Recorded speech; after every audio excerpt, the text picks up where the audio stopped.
Hi, and thanks for listening in. I am Carolyn Crandall, Chief Deception Officer and CMO of Attivo Networks, and I am here with Tony Cole, who is the Chief Technology Officer of Attivo as well. So, pleasure to have you again here. We've got some really interesting things to talk about today. Thanks for having me. Excellent. And deception is often thought of as an advanced security control. However, most customers primarily use this for detection. So I'm going to ask you a question here.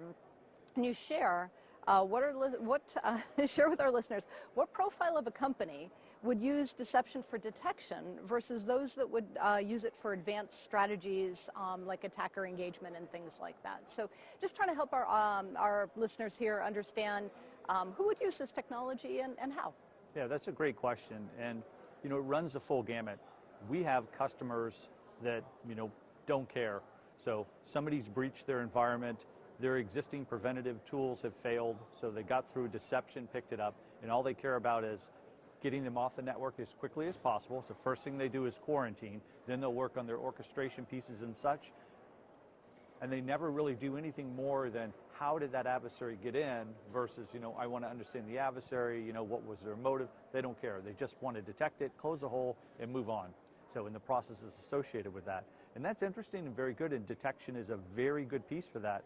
Whether you have a mature capability and you just still don't care, you just want them off your network, to those that have a very, or I should say less mature organization that don't have a large security team, it's fantastic for detection and can help you tell what tools are working well for you and which aren't.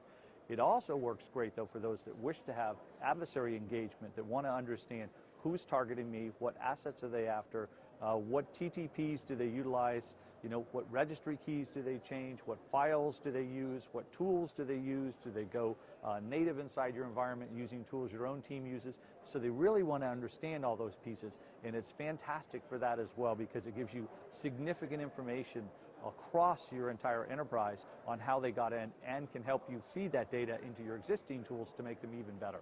Yeah. So it's really the full gamut.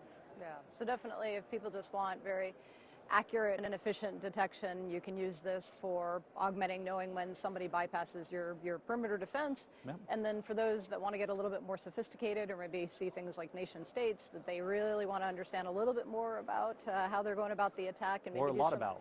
Yeah, or a lot about it, yeah. Or maybe do some threat hunting afterwards that they can pick up additional information that can help them do that more effectively. So excellent. What is the range of detection capabilities that customers will get with Attivo deception technology? Yeah, it's across the board, and this is what makes it really interesting. Chris Roberts, our chief security strategist, often says that the mere act of observation causes an alert, and I think that's a really important thing to think about, and that's why it really changes the game for the defenders, helping them lean forward a little bit, and the adversaries, they're pushing back a little bit because they're uncertain of what they see. Because the point is that any touch of the deceptive fabric is an anomaly in of itself. Yeah. So, and that is a significant change from everything else you have. That's whether it's a solution that's going through and trying to analyze all of the data that you have to find anomalies in that, or you're going through and you're trying to, based on signatures, you're trying to stop stuff. This is when those other technologies are unsuccessful, so we will still detect, because any touch of that fabric is an anomaly, an important and a high fidelity alert. And what's really interesting is quite often, that deception technology has alerted immediately, and people are able to move forward and will prioritize those alerts above all the other alerts they get because they understand very quickly the fidelity of them, because no one should be touching those systems. Yeah, we hear that a lot. It's the fidelity of the alert. This is the one that they pay attention to, or things like calling it the nerve center.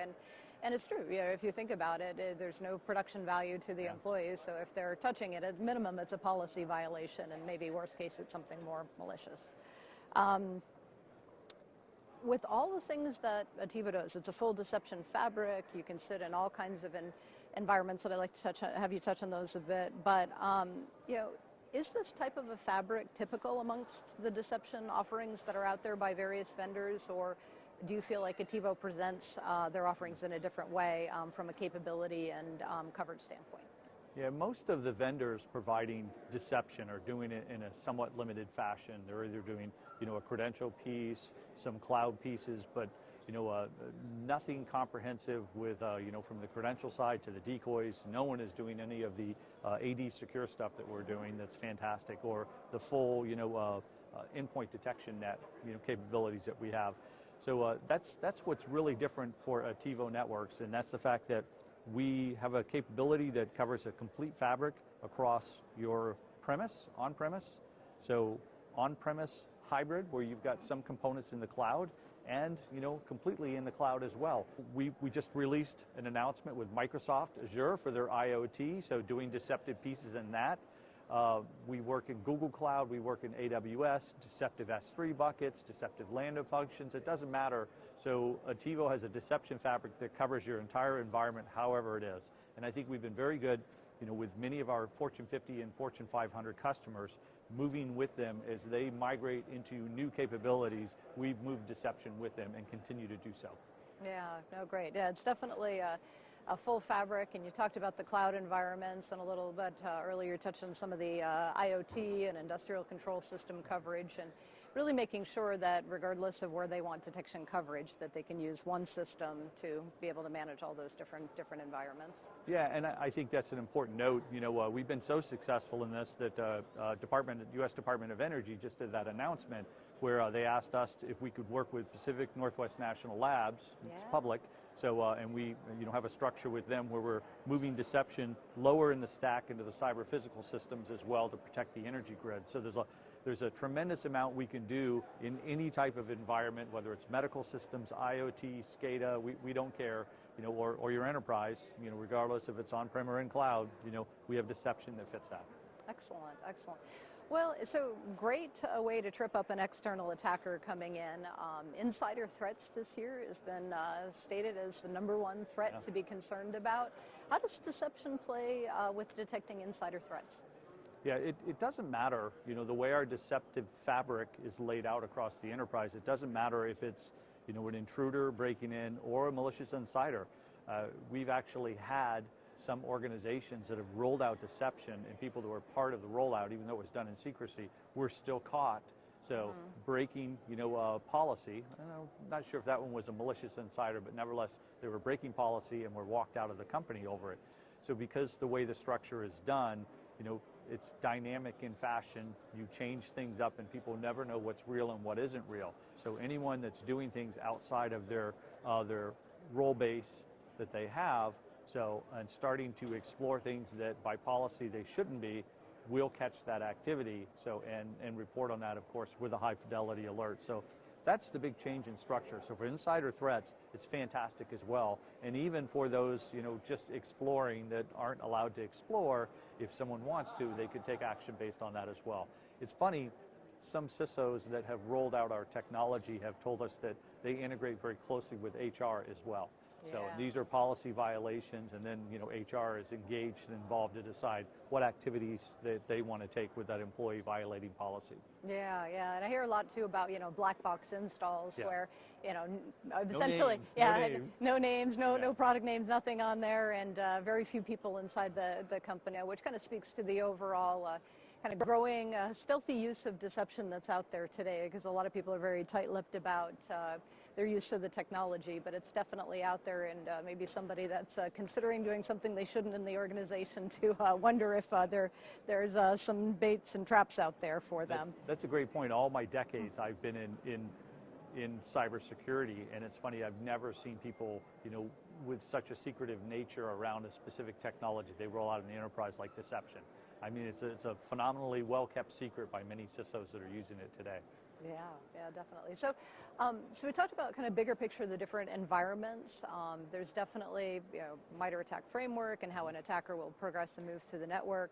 And maybe you could talk a little bit about some of the new endpoint technology that Attivo has introduced and now is available as part of the Threat Defend platform, and ways that it can help detect attacker lateral movement off the endpoint. Yeah, so the way we've structured the Endpoint Detection Net is just really cool, because it literally makes every endpoint, that you incorporate into your deployment a trap. I mean, they're a trap. So it goes right back to the comment I just made. Anyone that's doing something they shouldn't be doing is going to get caught doing it. Yep. Whether that's a deceptive SMB share, deceptive credentials, deceptive breadcrumbs, lures, deceptive documents, decoy docs that you have in your environment. Everything becomes a part of that deceptive fabric.